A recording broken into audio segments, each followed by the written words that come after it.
Hello everyone, and welcome back to DMG. Today we are back in the studio taking a look at 3 more little PCs, and I picked these up from e-waste. I thought I would do a video covering them quickly. I will be disassembling all of them. So without any further ado, let's get right into it. Let's start small with this Wintel Pro. Now this one does not work. I plugged it in. Power light turns on, nothing else happens. It's very bare in terms of I/O. We have headphone jack, RJ45, HDMI, USB-B, I assume that's OTG compatible, DC in 5 volts, and it takes a 3 amp power supply, USB, USB 3, and micro SD, and power button on the front, and that's it. Now this tiny hockey puck of a computer somehow manages to run Windows 10 Home, which is actually pretty impressive. When it first came out, Windows 10 was actually a lot less demanding, so devices like this used to be a lot more practical in like 2014 than they are today. But it looks like the bottom might just come off, and that's how we get this guy open. So if I can just get my little... Oh, yeah.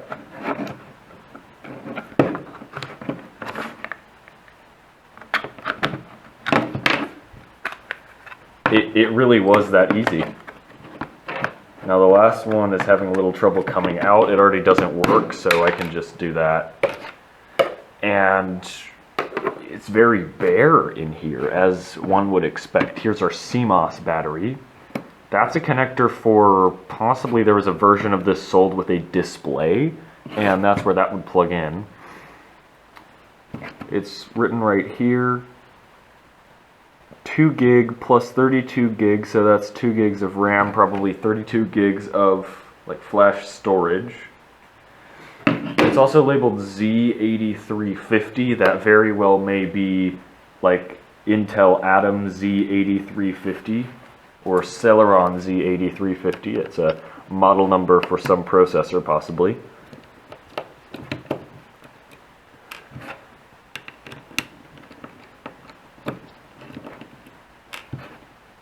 There were 3 or 4 of these in e-waste. One of them was like visibly smashed to bits, and then I picked up the others, but actually none of them worked.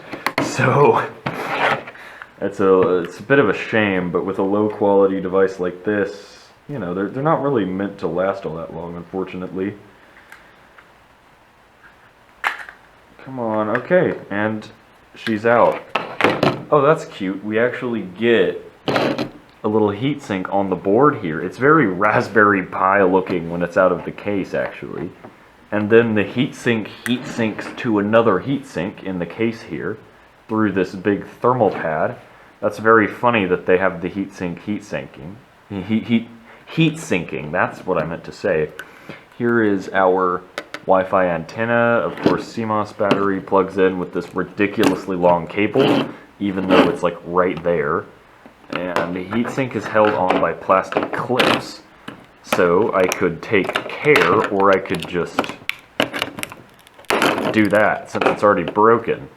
And under here we can see, oh wow, CPU so small it uses a thermal pad.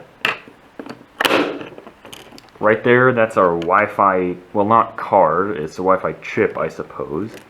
We have LPDA, I assume that's the flash storage, and that's our memory probably. Let me check really quickly. So yeah, it looks like that is our flash storage, that's our 2 gigs of memory. That's our little chipset, and that is our CPU. There's really not much more to this device. It's a really cute little thing. You, of course, wouldn't really use this as your main PC. This would probably be like a thin client kind of deal, or like run a kiosk, that sort of thing. You can still buy very similarly spec'd, actually, machines today for the same purpose. Next is the Ace PC, excuse me. It's kind of clearly like an Asus, I wouldn't say ripoff, maybe like clone, because conveniently I have this Asus thing here that we'll look at later. It's got the same italicized font. It's kind of clear what they were trying to look like. So this is the Ace PC T11 with some Intel CPU. A Z8350. I knew I'd seen that part number somewhere. So yes, this has the same Intel Z8350 CPU that the previous did. We have 4 gigs of RAM. I hate when they call it ROM because it's not read-only. 4 gigabyte. No, yeah, 4 gigabytes of RAM. 32 gigabytes of not RAM. Solid state flash storage. So there are 2 obvious screws. I'm just going to tear into these. This takes a 5-volt power supply at 4 amps, and just like the other one, this one just wouldn't turn on. And in here, huh? Wait, but what's... Oh! There's a SATA connector here. I was so confused. I was like, why is there just like a hidey hole in the bottom of the computer? It's so you can add a 2.5-inch SATA drive. That's actually kind of a nice feature. It confused me a little at first. Let me go get my metal spudger since it'll need some more work. Actually, no. Let me check under the screws. Often, or sorry, under the feet. Often there are screws hidden here. If I can get them off, that is. Okay, metal spudger it is. I used to have a hammer at my workspace desk, but I have no clue what happened to that hammer. I haven't seen it in a little while. But that is our other alternate method of entry into this thing. Just crack the plastic case until it opens. And yes, we do have 4 screws here. Now, it's actually kind of a shame that this one doesn't work, because with 4 gigabytes of RAM, it would be far more usable than the 2 gigabyte models. You would actually be able to have more than like 1 app open at a time.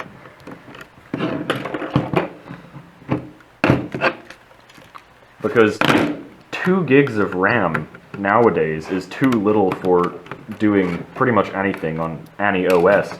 Even Windows XP, if you're still doing, web browsing and etc. on XP, 2 gigs of RAM fills up very, very fast, and XP is pretty damn light.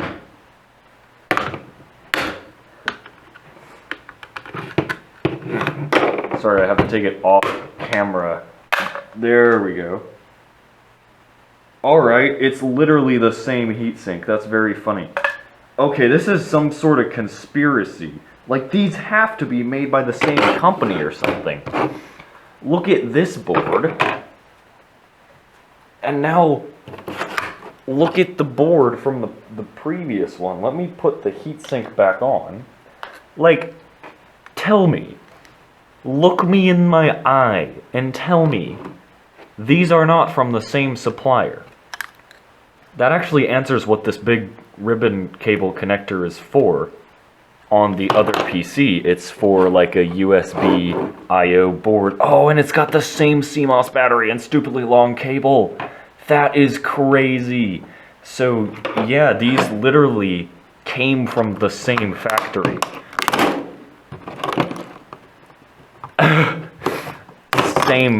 Same flash storage chip, also marked with a 3.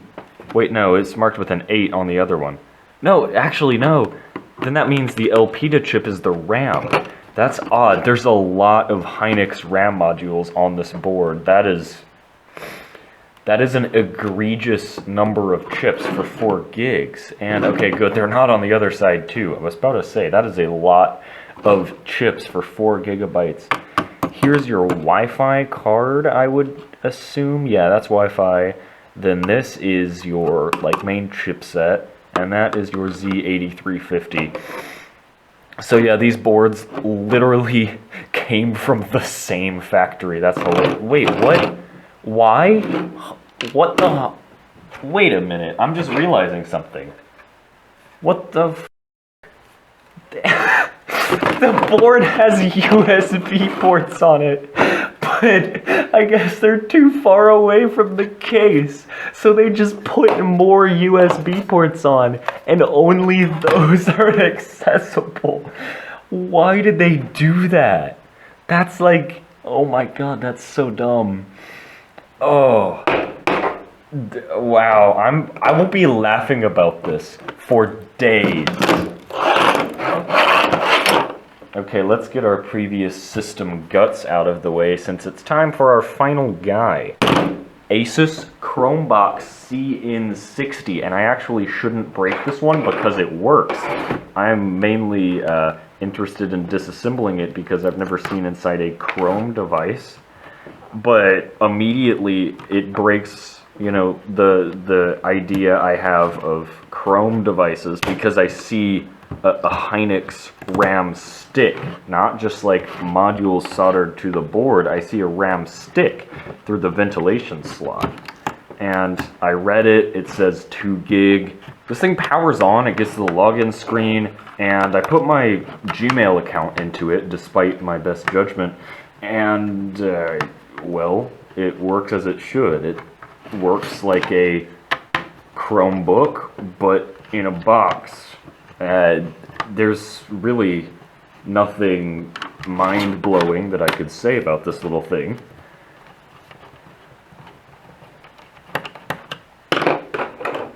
I suppose this could find use as an HTPC sort of thing, but I don't know if the CPU is powerful enough for that sort of, like, those are some long-ass screws. That sort of, like, hardware-accelerated video stuff.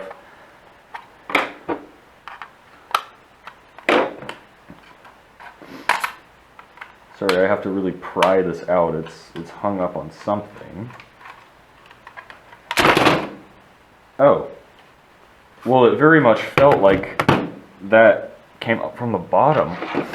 Oh, wow, we actually have upgradable stuff in here. We have 2 RAM slots. We have an SSD.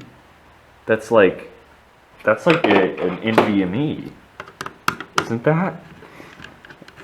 Now I have a theory seeing this. What if I put something other than Chrome on this? Yeah, that is an NVMe SSD. It is a... You are a what?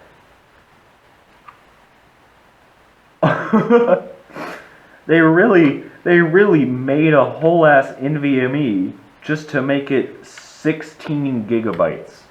That is how big the flash storage is in this machine. So probably shouldn't install Windows on it because that is way below its like max or minimum storage. But that's really cool. It's actually a very well-built machine inside. You have 2 RAM slots, as aforementioned, the upgradable SSD, upgradable Wi-Fi card, and let me take this board out. It feels like it will come out.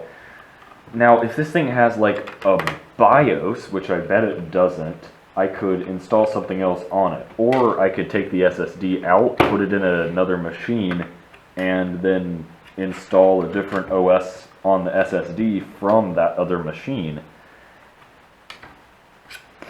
Okay, from the way this is built, there's no way to get that board out without damaging it, really. So I'm just going to screw it back together. I'm honestly really glad we could get that quick look inside, though, because again, it breaks the norm of Chrome devices. I forgot to cover I/O really quickly, so it's well featured. We have headphone mic combo, DisplayPort, HDMI, dual USB 3, RJ45, power jack. It takes 19 volts, 4-ish amps. Micro SD, Kensington lock, because I guess someone might steal this. 2 USB 3, and that's it. And that is where I'm going to wrap up this video. It was fun, especially seeing the weird, goofy stuff in this one particularly. Like the extra power button and extra USB ports that they just whacked onto it. God, that really just made my day. But with all of that aside, thank you everyone so much for watching. Hope you enjoyed the video, and I hope to see you again next time.